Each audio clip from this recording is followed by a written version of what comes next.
What are the current scenario with something latest technology, some latest research, which is helping, especially in the blood cancer patients? See, I'll tell you, both in terms of diagnostics and in terms of therapeutics.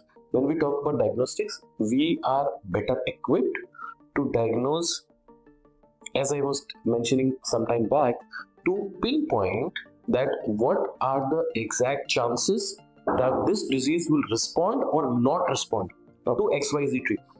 So those tools are already available with us. For example, there are tests called next generation sequencing, NGS. Then there are whole genome sequencing that can pick up any mutation that is present in the body and that is supposedly the causative mutation for that type of blood cancer, whether it's leukemia, whether it's lymphoma, or it's myeloma. So the causative mutation, if you are knowing, so now we have got something called as targeted therapy. That means if I know the mutation, I know the product of that mutation, I can design a treatment that is specifically targeting that mutation. And that can lead to improving the outcomes. Not only this is only about the part of the treatment evolution.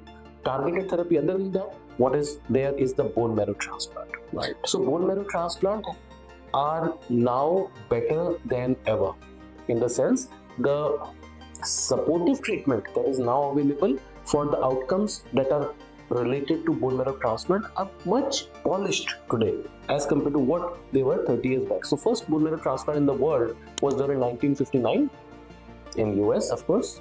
Professor Donald Thomas, who received the Nobel Prize in 1990 along with Professor John Murray.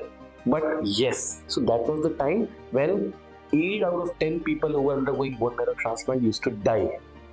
Today, dying from a bone marrow transplant is progressively improving. I'm not saying there are no deaths related to bone marrow transplant, but 70% to 80% people can undergo a successful bone marrow transplant today, thanks to the not only the medicines that are available for the eradication of cancer, but also to the better understanding of the disease biology, to the better understanding of infections, diagnostic tests for infection, and molecular tests that have now become available, because that help us in strategizing the right treatment at the right time.